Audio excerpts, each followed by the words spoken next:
All right, sales and service managers, holiday is over. We are in the spring. It can feel a little bit slower, which means that it's time to go back to the basics and really invest and make sure that your team feels confident in those key behaviors and key expectations from a sales and service perspective.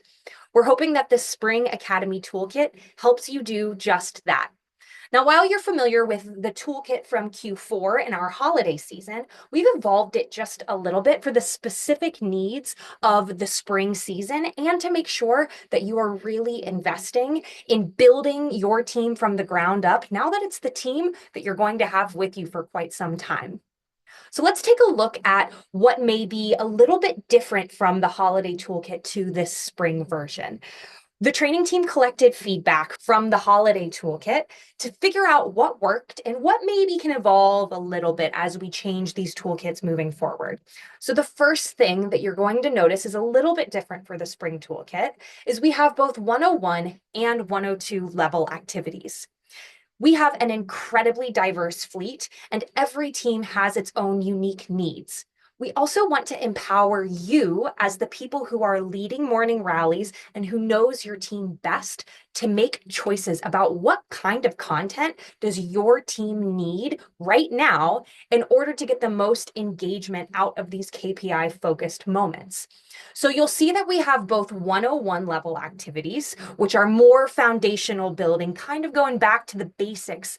And then we also have our 102 level activities. If you've got a team of pros in front of you who feel really confident and they know everything there is to know about conversion, ATV, and shoes, probably going to play in that 102 level sandbox a little bit more. And we've got the right activities to support you in doing just that. The next thing that we have that's evolved a little bit from the holiday toolkit to now is we've added in leader-focused activities. I know that I've been in stores where it's been a team full of leaders at a morning rally, and it's kind of like, okay, well, what do we do now? These are for those moments, challenging you and your peers to think about how do we actually drive these key KPIs when we are the FELs? What does real ownership of these moments look like to us? Something else that we're adding in is a slower cadence. I know that when I was in store over holiday, we would spend a full week on a video and it felt like we were really just getting our feet under ourselves with that focus. And then whew, we're already on to the next moment. We're taking our time. We're slowing down. We're spending 2 weeks back to back on a single KPI so that you know that your team feels really confident in those behaviors before we move on to the next thing. We're also rolling out a best practices guide. This is part of that. Making sure that you as a sales and service manager know exactly how to use this Spring Academy toolkit to see the most success this quarter. The last thing that we have are featured moments. If you feel really passionately about training and you know that you're doing something that's working really well, you're seeing those KPIs move, share that with your store manager because we'll be polling leaders to feature them on our SM calls periodically throughout the quarter. And we want to make sure that we're hearing from a variety of in-store examples of how the training looks for you. This is a timeline of what to expect throughout the toolkit. Now, the toolkit just went live today, so you'll see that in that weekly activity category, in the actual toolkit, it has the specific activity names in it. But what I wanted to highlight here is that you'll see that we alternate from a 101 to a 102 level activity week by week. That way, if your team is ready to level up to that next step, you can move on to that. If they're not ready, you can stay in that 101 level category, or you can start with a 102 level. If you know that your team crushes shoes time after time, then maybe we dive in with 102 and we do 2 weeks of 102 focused activities. The next thing I want to highlight is that in that additional content category, you'll see that we're only releasing a video every other week. That's to make sure that everyone on your team has an opportunity to watch it and feel really grounded in those expectations before we move on to the next topic. The last thing I want to highlight is that all of this is leading up to Aloversary.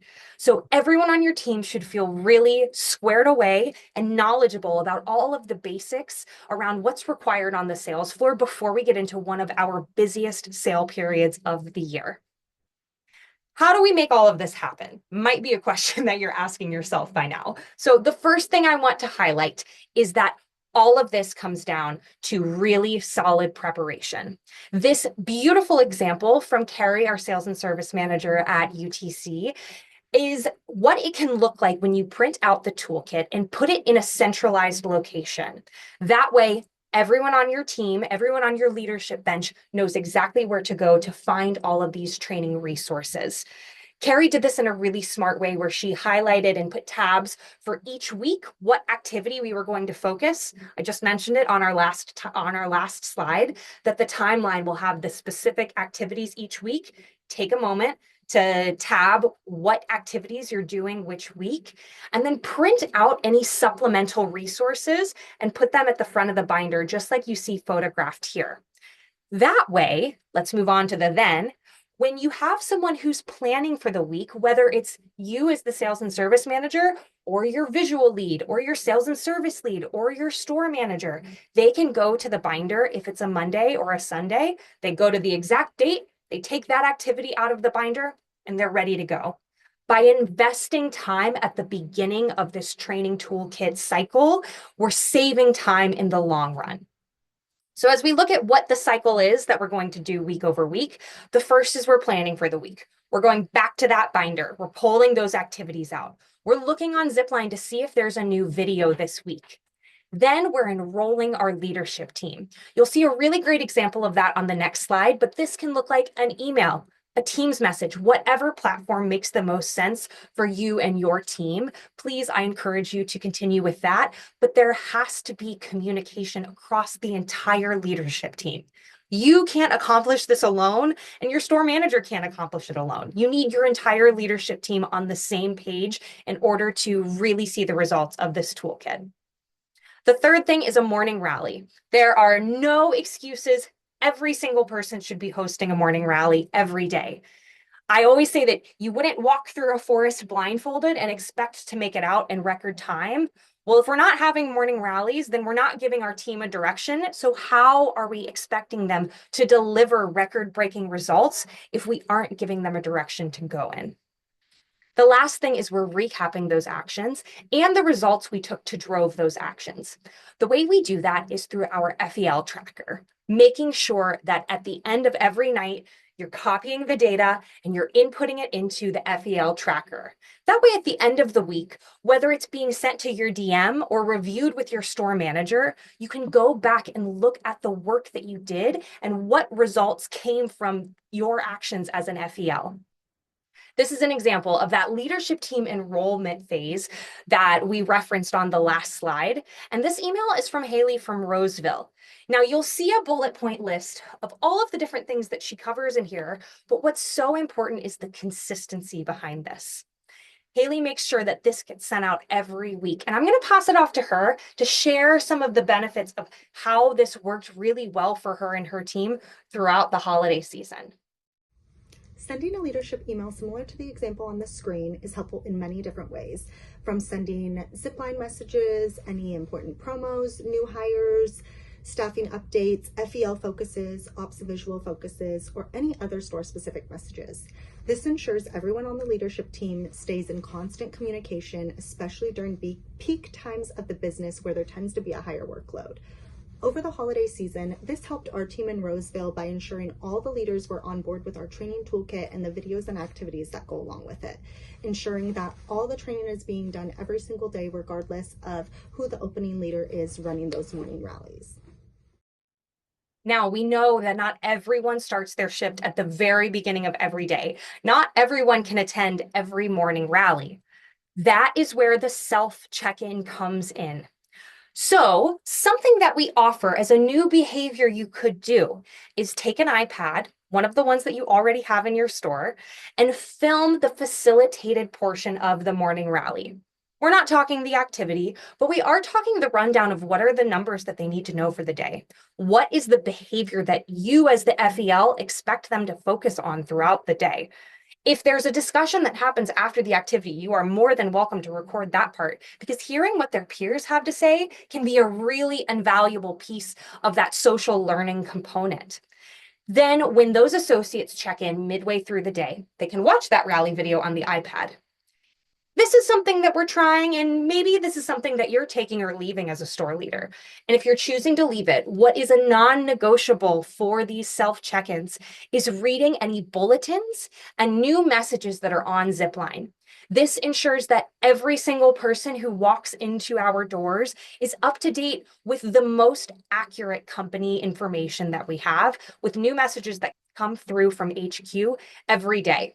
This includes those bi-weekly training videos to make sure that everyone has an opportunity to watch what the training team expects all of our associates to know. The last step of the self-check-in is to find the FEL on the sales floor and share their takeaways from what they read on Zipline. That's how you as the FEL can listen to what are they understanding from either the morning rally video on the iPad or the messages that they've read on Zipline. If they haven't quite picked up the vital information that you want them to know, that's when you have an opportunity to share it with them. But they are sharing what they've learned first before you begin speaking. Now, what I want to say is that this self-check-in happens as soon as they clock in. It's not, oh, I'm punching in on my way in, and then I'm going to put my stuff down, and then I'll fill up my water bottle, and then I have to get a walkie-talkie. All of that happens before they clock in. This is a clock in, grab the iPad, self-check-in. Already got my walkie in hand, my belongings are sat down, I've had my drink of water, and I'm ready to hit the floor. That is the best way to make sure that this happens in a really condensed amount of time so that you as this FEL aren't missing out on that floor coverage when you really need it. This might seem overwhelming. It might seem like I'm asking you to do something that you definitely don't have the time to do. So what I want to break down is how long this will take. And the answer is 1 hour. Kind of. That 1 hour happens twice. This first hour is setting up. So this is how long it should take for you to fill out that binder that we showed you a really lovely example of. But this is the hour that happens weekly. This is your prep time where we're pulling those activities from the binder. That's also when you're pre-filling your rally template and when you are printing out your zone charts. Then you have 15 minutes to do that leadership enrollment time, sending the email like we saw from Roseville. If it's taking you longer than 15 minutes, you're probably doing too much. You're probably trying to fit too much information in a short, condensed form of communication. I encourage you to simplify at that moment. The next 15 minutes we have is for your morning rally. Once again, we know this is a non-negotiable. Every single leader on your team should be hosting morning rallies. We have to give our teams clear direction, and that is when that direction is set.